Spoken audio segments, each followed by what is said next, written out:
Rabino, muchas gracias por esta entrevista.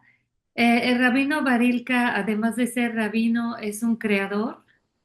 Como todos los creadores, se interpreta las fuentes de una manera novedosa, profunda e interesante.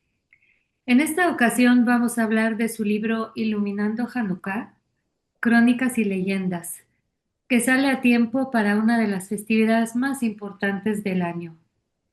Hanukkah siempre ilumina nuestra vida y ahora Rabino Barilka ilumina esta festividad y nos ilumina con nuevos conocimientos y reflexiones de su amplio acervo y de su mente analítica. Muchas gracias, Rabino, por dar Gracias, May, por la oportunidad que me das de hablar con nuestros escuchas y las personas que nos van a ver. nuestros escuchas ya lo conocen, Rabino, porque usted escribe en enlace regularmente y nos da un análisis a veces de la perashá, a veces de la festividad, cosas, la verdad, sumamente interesantes y novedosas.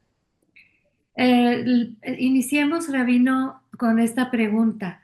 ¿Qué descubrimiento lo sorprendió mientras hacía la investigación para el libro Iluminando Hanukkah? Lo que más me impactó fue de qué manera, a lo largo de la historia, desde los sucesos, en realidad varios centenares de años después de los sucesos, se fueron adoptando en el pueblo, en la tradición y en la literatura religiosa y después en la literatura en general, distintas observaciones de lo que quiere decir Hanukkah. Y entonces sucede algo que hay que destacarlo como importante, que cada generación toma el mismo hecho y lo ve en función del tiempo en el cual el hecho sucede. Para ser muy concreto, en nuestros días, nosotros no podemos ver Hanukkah separado de las acciones militares en las cuales está enfrascado Israel. Nosotros no podemos ver Hanukkah en nuestra época sin ver de qué manera nuestro pueblo está dividido. Y está dividido ideológicamente, está dividido religiosamente y obviamente está dividido políticamente. Entonces, lo primero que impacta, lo que me impactó fue, muy bien, vamos a la versión de Hanukkah que aprendí en el parvulario cuando era un niño pequeño. Y recuerdo, como si fuese hoy, de que la maestra elegía un héroe de Hanukkah y que lo llamaba Yehudá en la representación teatral que se daba para los padres fundamentalmente, y ese líder aparecía con una espada en la mano y se presentaba frente a los compañeros y a todos los demás con una espada. ¿Y de dónde se sacaba la espada? Hace muchísimos años atrás, obviamente, cuando tú querías comprar manzanas, las manzanas venían en cajas de madera.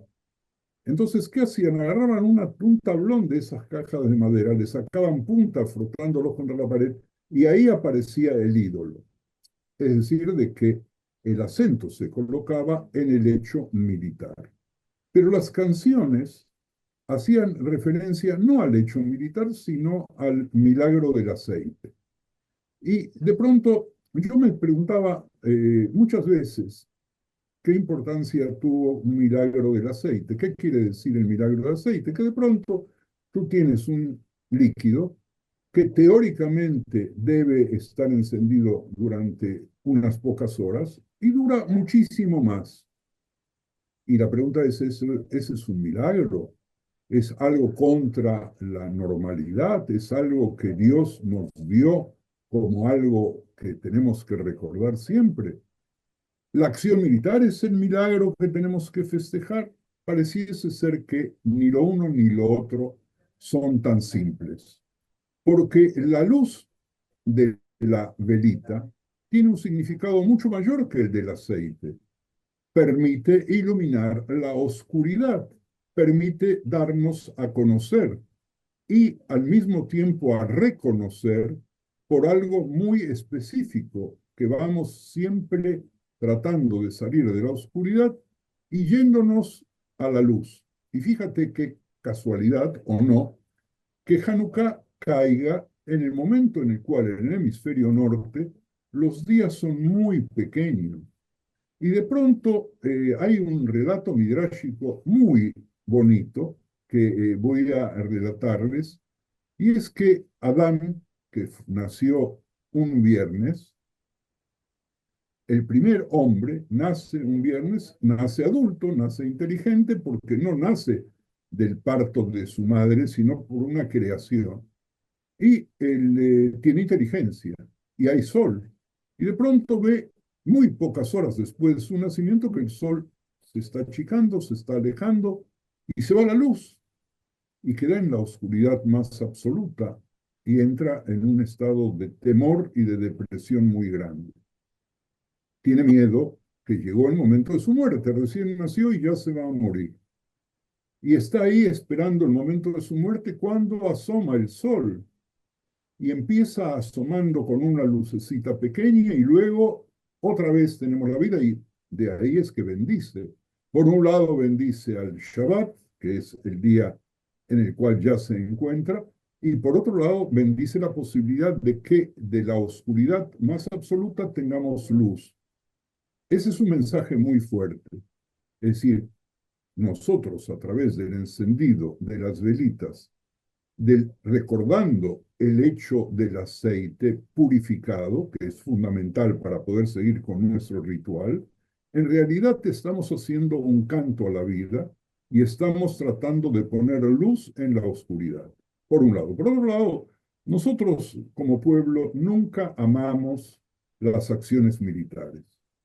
No hacemos el culto de la guerra y establecimos que la guerra debe hacerse para defendernos, pero el procedimiento para hacer una guerra de conquista es muy complicado, al grado tal que hay que pedirle permiso a la Corte Suprema, es decir, al Sanedrín Grande. Y entonces, ¿qué estamos festejando aquí? Estamos festejando el triunfo en una batalla o en dos contra un enemigo más grande, como recitamos en Al-Anisim. Bueno, estos son los dos principios grandes que me sorprendieron. El tercer principio tiene que ver con una norma muy interesante. Las mujeres están obligadas a encender o a estar presentes en el encendido de la Hanukkah. Y es muy raro que la Torá y la tradición nuestra, no hablo de la Torá escrita porque estos hechos sucedieron después del Pentateuco. ¿Qué quiere decir que de pronto la mujer está obligada en una mitzvah que depende del tiempo a estar allí? Y la respuesta es porque las mujeres fueron las personas que lograron el gran milagro. Nunca habíamos escuchado eso. Lo escuchamos también en Pesach, con la misma razón, y lo escuchamos en Purim, ¿por qué? Porque la historia de Purim gira alrededor de una mujer. Y entonces aparecen relatos complementarios, como el relato de Judith, que va a engañar al gobernador griego Holofernes, lo decapita, y gracias a llevar la cabeza oculta para mostrársela al pueblo de Israel, los enemigos descubren pocas horas después que el líder de ellos está muerto y decapitado, y por lo tanto entran en un grado de desorden total, no tienen jefe, no saben lo que hacer. Eso se logró gracias a una mujer. Tenemos, y voy a ser breve, tenemos el ejemplo de Haná y sus 7 hijos. Uno por uno fue convocado para arrodillarse ante los dioses ajenos y prefirieron dar la vida. Ahora, nosotros en el judaísmo no tenemos el grado de Kiddush Hashem desarrollado a ese estado como para idealizarlo, después que Rambam Maimónides limite los casos de la entrega de la vida únicamente a 3 razones. Pero en otros casos hay que aceptar la norma y no dejarse matar. Nosotros no queremos héroes, no queremos santos y no queremos mártires. Sin embargo, ese relato nos trae un martirio promovido por la educación de una madre que dice que va a ir a reclamarle a Abraham Avinu que él llevó a un hijo atado con la intención de poder sacrificarlo para Dios, pero Dios no quiso el sacrificio, por lo tanto le sostuvo un ángel la mano y apareció ahí un animalito que fue sacrificado. Entonces, tenemos aquí otro acto más. Pero el más importante de todos, May, es muy importante que lo digamos en voz alta, es otro relato que en aquella época y muchos años después, también en la Edad Media y hasta hace poco, en relativamente poco tiempo, cuando una doncella iba a casarse, la primera noche la tenía que pasar con el gobernante. Y así sucedió, una de las hijas del Cohen Gadol iba a casarse, hicieron una gran fiesta y estaban invitados todos los grandes funcionarios religiosos y políticos que tenía el pueblo de Israel en aquel entonces, y en la mitad de la cena, la muchacha, según una de las versiones, sube sobre una mesa y empieza a quitarse la ropa hasta quedar desnuda.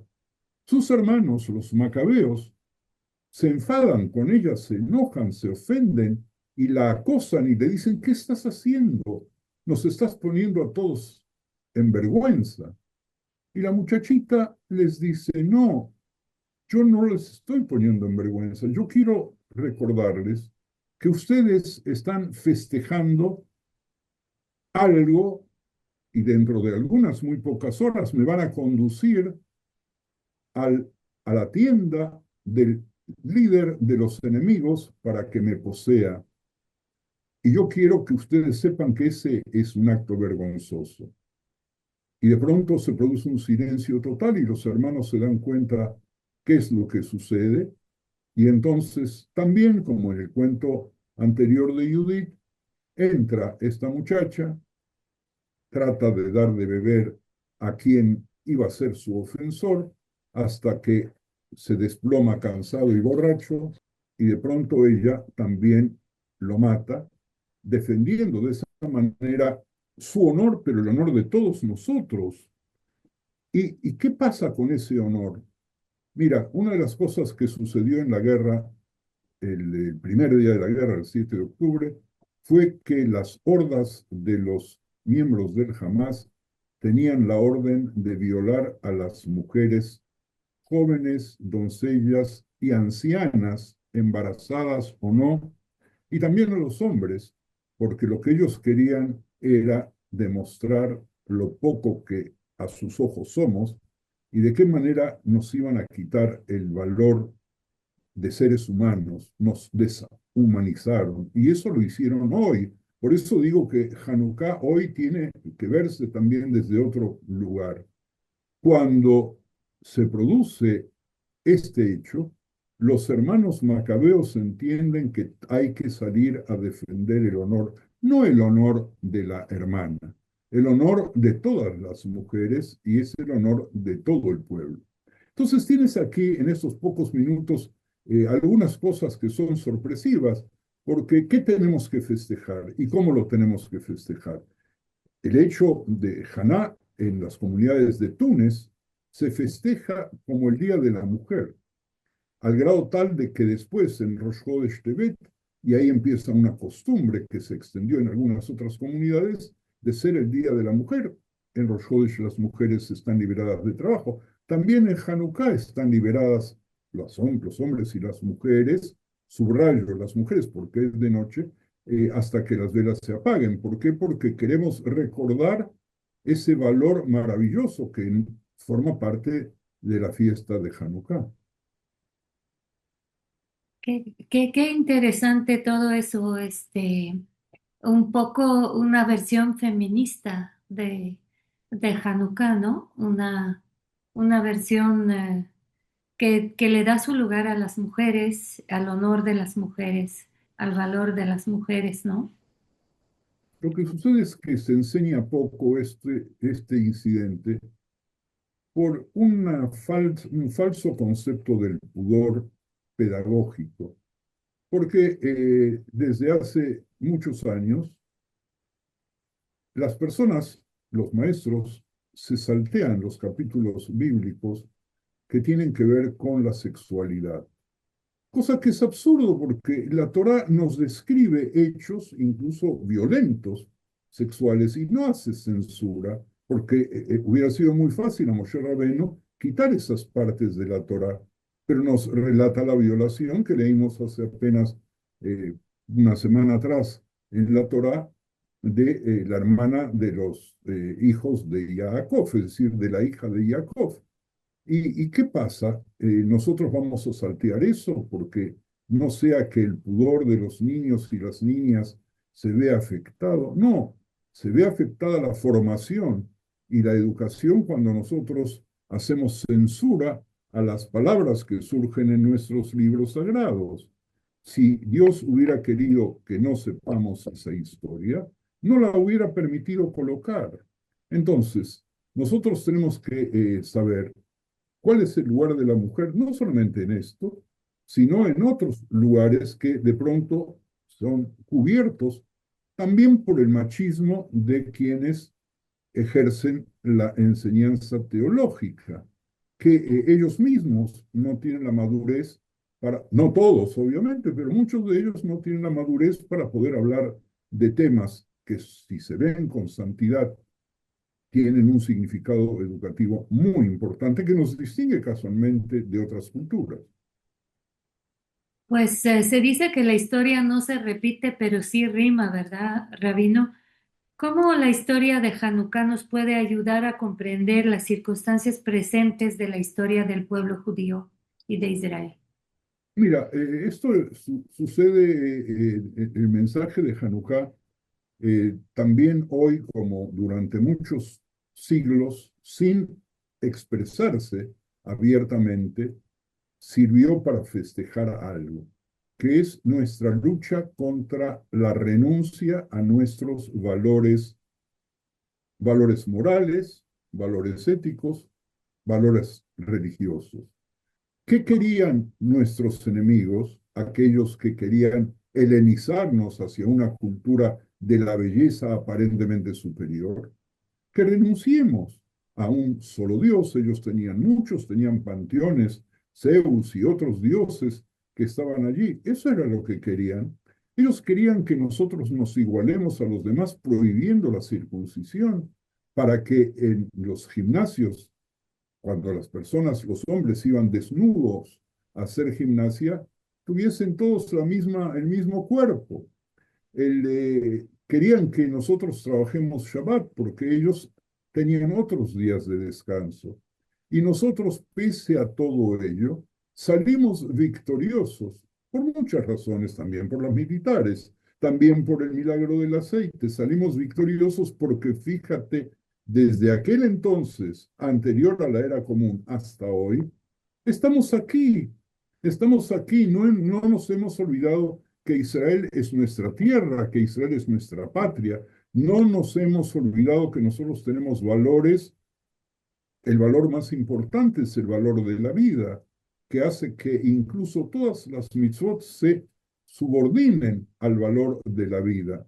Cuando estamos en estos momentos viendo como nuestros vecinos y muchas en otras localidades geográficas, aparece el valor de la muerte. ¿Quién es una buena persona? ¿Quién es una buena madre? Quien empuja y educa a los niños de 3, 4, 5 años en el jardín de infantes, aquel que yo te contaba hace casi 80 años atrás, les enseñan morir porque ese es el valor humano supremo que el Dios de ellos quiere.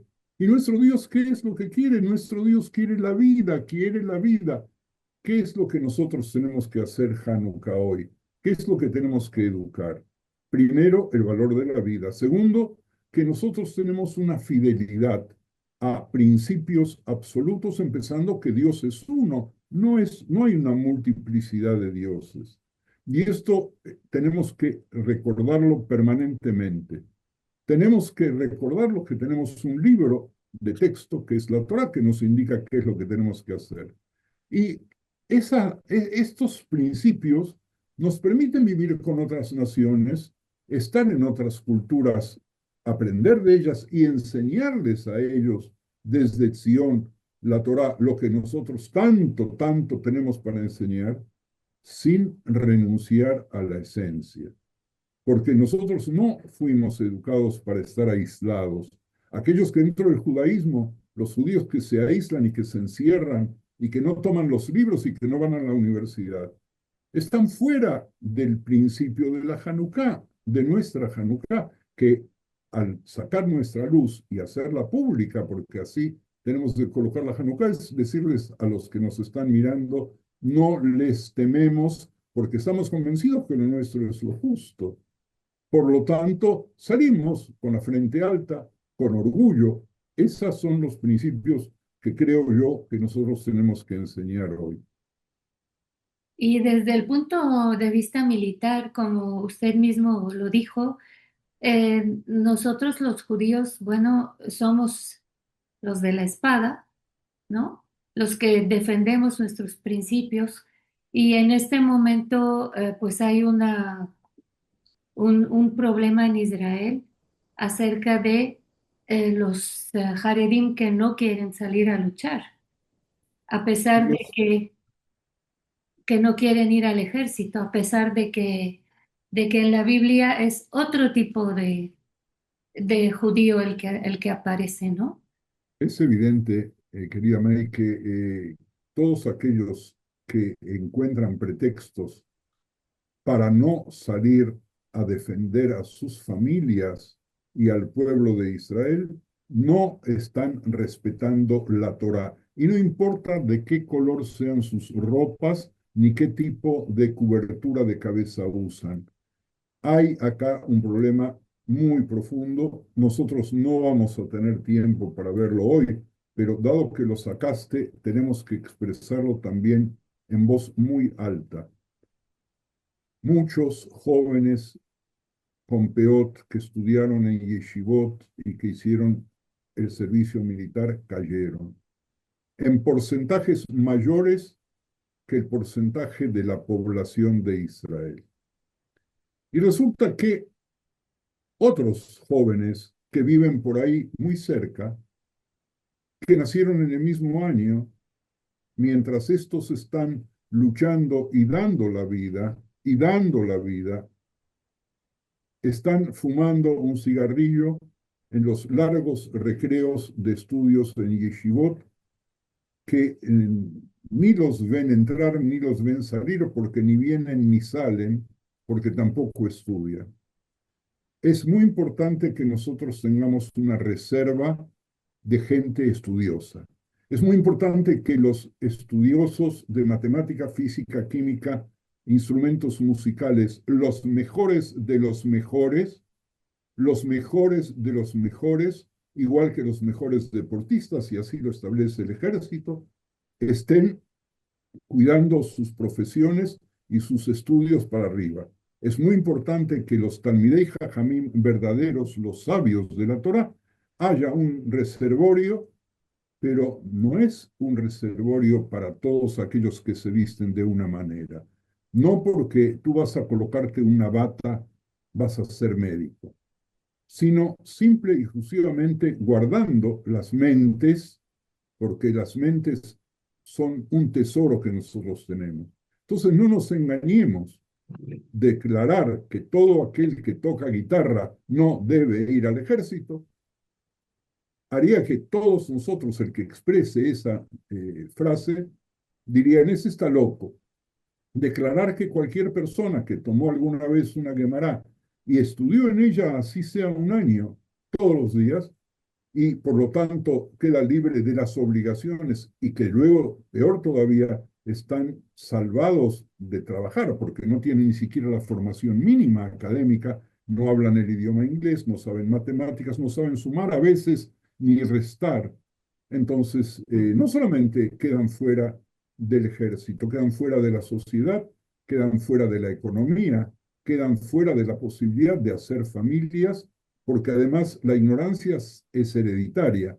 Así como una familia donde hay muchos libros y donde se estudia y se escucha música buena, hace que los niños sigan ese camino, aquellos que son analfabetos van a tener hijos analfabetos y eso se va a perpetuar como se perpetúa la pobreza.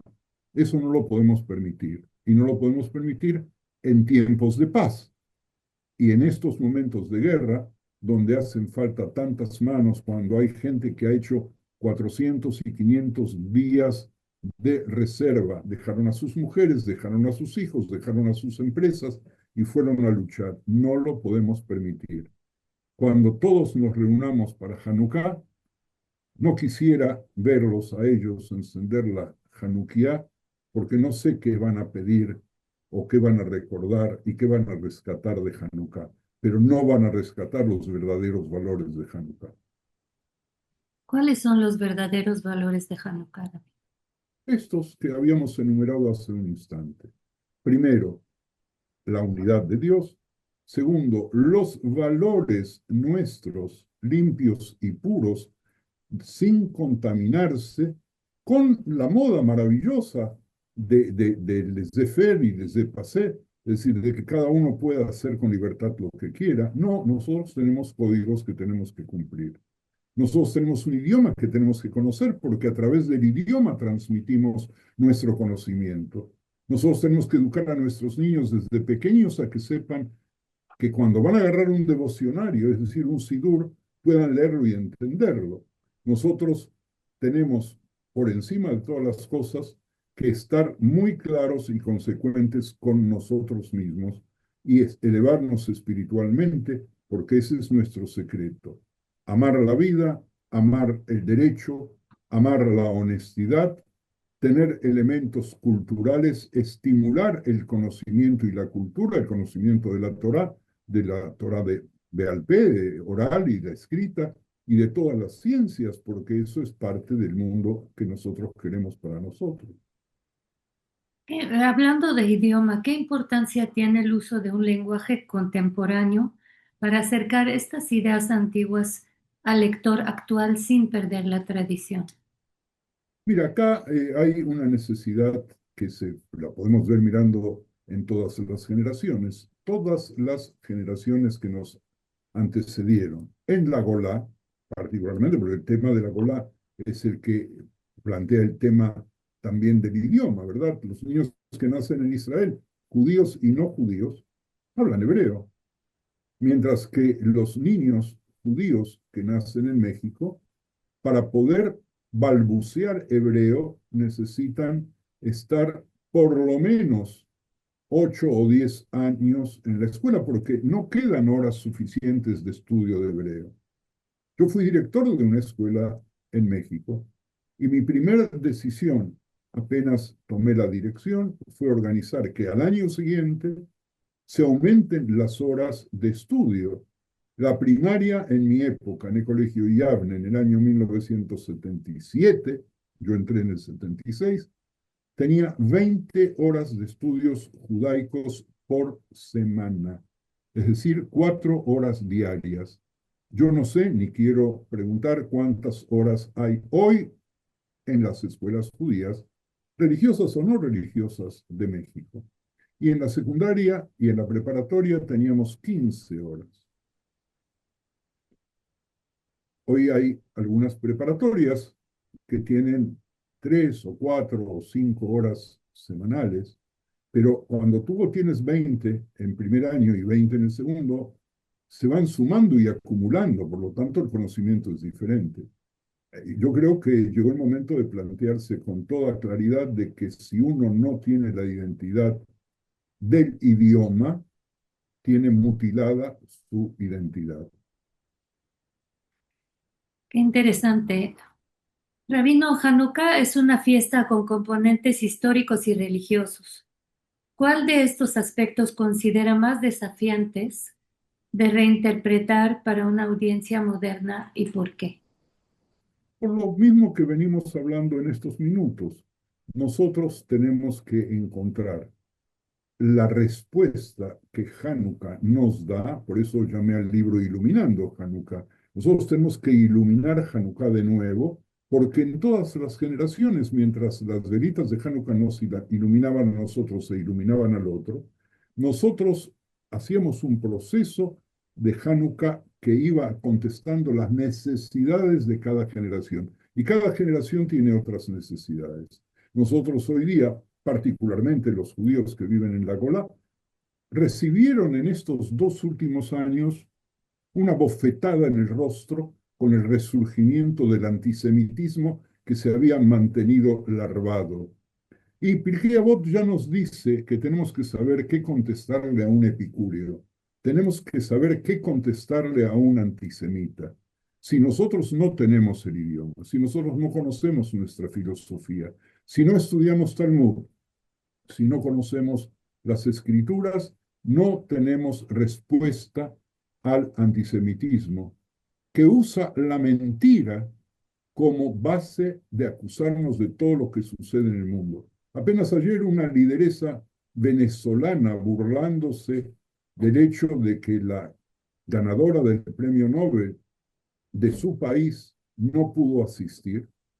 Él puso el discurso que quienes estuvieron en la premiación eran sionistas, racistas, que utilizan el apartheid, como si a alguien en ese momento le importara Israel.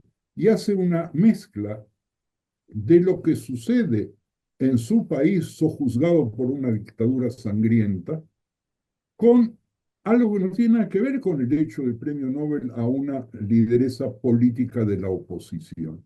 Nosotros tenemos que manejar el lenguaje, conocer los argumentos antisemitas para poder hacerlos polvo, destrozarlos uno por uno. Tenemos que tener el valor. Fíjate lo que sucede hoy día. Tú no vas a ir por ninguna ciudad europea, la cuna de la civilización occidental, ¿verdad? Con una kipá. Los judíos de pronto ocultan la kipá, ya viene sucediendo eso hace años. Y sean situaciones ridículas, judíos vergonzantes, con el pretexto que tienen que cuidar su seguridad, se disfrazan de gentiles, con una barba, con peot, colocan un sombrero de béisbol y salen a la calle y esconden las tzitzit que llevan normalmente y se les escapa un grito creyendo que el antisemita no se va a dar cuenta que ese es un judío. Y entonces hacen el ridículo ante ellos mismos, les enseñan a sus hijos el temor y la falta de orgullo. Esos son elementos que Hanukkah hoy nos tiene que enseñar, recuperar el orgullo que algunos de nosotros hemos perdido, con razones que podemos explicar con mucha facilidad. Por ejemplo, que nos van a perseguir, que nos van a dañar, porque fíjate tú que en tal ciudad entraron a una sinagoga, quemaron la sinagoga, mataron a un judío, pero no lo mataron porque iba vestido como judío, lo mataron porque no podían tolerar al distinto, al otro, que es un tema mucho más profundo, que es el tema que si nosotros nos defendemos como corresponde con argumentos para defender el judaísmo, en definitiva les estamos haciendo un favor a las naciones y a los pueblos no judíos que van a ser avasallados por la dictadura, la misma ideología que aspira a que todos renuncien a su fe para adherirse a una sola fe. Y es lo que sucede ahora en Europa, que de pronto se acordaron de limitar la inmigración de los países del Medio Oriente, porque ciudades enteras tienen gobernantes e intendentes islámicos, la misma Nueva York. Nada más y nada menos, probablemente la ciudad que tenga más judíos que cualquier otra ciudad, incluso en Israel, es gobernada por una persona muy simpática, un gran político, pero que su bandera es hablar permanentemente contra Israel. Entonces el tema es mucho más profundo. Lo que sucede en estos momentos, sí, nosotros como siempre somos las primeras víctimas, pero no somos las únicas víctimas. Tras de nosotros vendrán los demás, tal cual como creo que Bertolt Brecht planteó con respecto a la guerra, cuando de pronto a ti te persiguen y no dices nada, y a mí me persiguen y el otro no dice nada, pues ellos creen que no les va a tocar. Sí les va a tocar. Nosotros somos los primeros perseguidos, pero ahí no para la máquina de persecución, de discriminación, de agresión y de sojuzgamiento. Entonces, Hanukkah nos viene a traer la posibilidad de liberarnos nuevamente y a través de nuestra liberación liberar a los demás que están empezando a ser sojuzgados voluntaria y cobardemente. Rabino, ¿qué lo motivó a escribir Iluminando Hanukkah? Este nuevo libro que ya está disponible a la venta, ¿verdad? Mira, está disponible a la venta en Buenos Aires porque fue publicado en Buenos Aires. Yo tuve hace unos años atrás la suerte de que el libro que escribí sobre Kadish fuese publicado simultáneamente casi en Madrid, en Buenos Aires y en México, la Kehila Ashkenazit. Por ejemplo, en cada casa de duelo entrega este libro. Pero los costos de transporte, ¿por qué? Porque los costos de transporte son mucho más caros que los costos de producción de los libros. Claro. Entonces, el nuevo libro, igual que el libro de Rabbi Akiva, igual que otros libros más, están en Amazon, en la versión digital, de manera tal de que tú desde tu casa, terminando de hablar, pagas creo que $5 o $6 y tienes el libro en tu computadora, en el modelo de Kindle, si el programa de Kindle lo puedes poner gratuitamente y tienes el libro sin necesidad de otra cosa. Y lo puedes comprar también en papel y Amazon te lo va a enviar. Pero en papel te va a costar mucho más caro porque además tienes el transporte. Hay personas que todavía no leen digital, bueno, entonces pueden tenerlo ahí.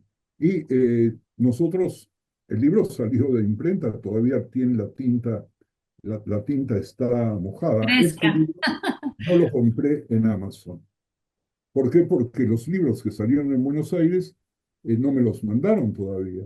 Entonces, ahora yo no lo necesito leer aquí porque lo tengo también y te muestro lo de, mira, y les muestro a todos este libro también. Este sí está en México disponible Sí, para sí, quien lo quiera. sí, yo lo tengo, sí.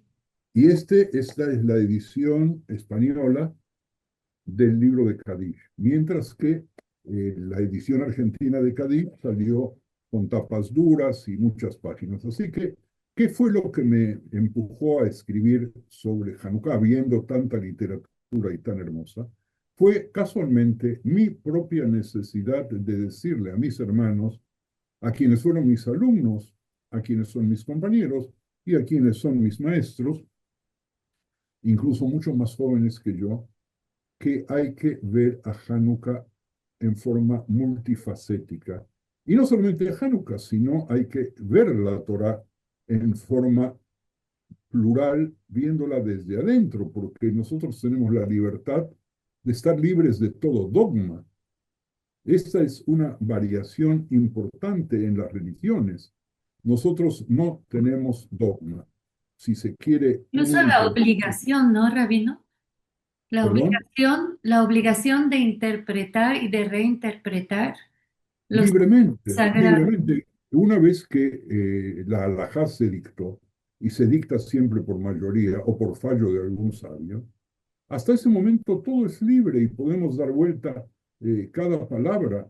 Yo estoy en un grupo muy lindo donde les gusta hacer numerología de las palabras con las palabras y las letras de la Torá. A mí eso no me gusta. En el libro que también se puede conseguir todavía en México, aunque quedan pocos ejemplares, sobre el pensamiento mágico de los judíos, que no se llama así, sino las supersticiones de los judíos, me expreso contra esa manera de tratar de demostrarnos una verdad usando juegos de matemática, porque nosotros no tenemos una única verdad. Podemos ir al Pasuk y verlo al derecho y al revés, cambiándole el orden de las letras, dándole otro valor, estableciendo lo que se llama el notaricón, tomando cada una de las letras y formando otras palabras, infinitamente, pero fundamentalmente cuestionando filosóficamente. y cada generación tiene otros modelos de pensamiento filosófico. Nosotros no les tenemos miedo porque nuestra fe en Dios único nos ayuda a todo, a superar todo eso. Y por otro lado, porque mientras dejemos la halajá funcionando con la responsa de tantos centenares de años que se va renovando, porque hoy la gente no es consciente, pero hay respuestas alágicas nuevas a problemas nuevos. Esto la gente no es consciente. Nosotros tenemos normas nuevas de que la ciencia nos permite, por ejemplo, la reproducción asistida. Bueno, ese método no aparecía en la Torah. Aparecían otros métodos muy interesantes. Por ejemplo, la abrogación de vientres, que es el caso de Agar cuando Sara no pudo tener hijos. Pero los métodos científicos que se pueden utilizar hoy no. Bueno, ¿y qué tenemos que hacer? ¿Se puede esto? ¿Se puede lo otro? ¿Y quién sabe eso? Los sabios se tienen que reunir, los sabios de nuestra época, asesorarse por científicos, analizar perfectamente qué y autorizar o no. En Israel hay un instituto, hay varios, pero el más importante es el Instituto Cuba, que está formado por rabinos que se dedican exclusivamente a analizar desde el punto de vista de la medicina lo permitido en todo lo que tiene que ver con reproducción. Este es un ejemplo, pero puedo dar otros ejemplos que se dan permanentemente porque cada día aparece un nuevo descubrimiento que puede hacernos dudar si se puede usar o no. Y algunos se podrán usar, otros no. La mayoría sí se va a poder usar siempre y cuando al principio va a haber resistencia, ¿verdad? Va a haber resistencia justa porque uno no tiene que embarcarse con la última novedad y darla por final y perfecta. Nosotros ya hemos visto, recuerdo de niño, cuando descubrieron la primera vacuna contra la poliomielitis, un judío. Pocos meses o años después apareció otro judío que descubrió otra vacuna. Bueno, no nos tenemos que casar con una de las dos. Me acuerdo de la vacuna Sabin, me acuerdo de la vacuna Salk. Este es un ejemplo. Bueno, tenemos que ver cómo se dan los procesos, el tema de los donantes de esperma, cómo se puede, si se puede, etcétera. Todo eso es algo maravilloso que nosotros tenemos. El cambio no nos deja afuera. Nosotros tenemos que estar permanentemente atentos para facilitar la vida mejor dentro de los principios filosóficos que la Torah desea. Eso es muy apasionante, Rabino. ¿Qué enseñanza central o mensaje espera que los lectores lleven consigo al terminar el libro? El que ellos elijan. El, en las páginas, cuando lo leas, vas a ver cómo traigo una versión y contradigo una versión con otra versión y contradigo la tercera con la cuarta, porque quiero que tú, lectora, elijas. Yo no soy quien te va a decir qué es lo que tienes que creer, qué es lo que tienes que aceptar.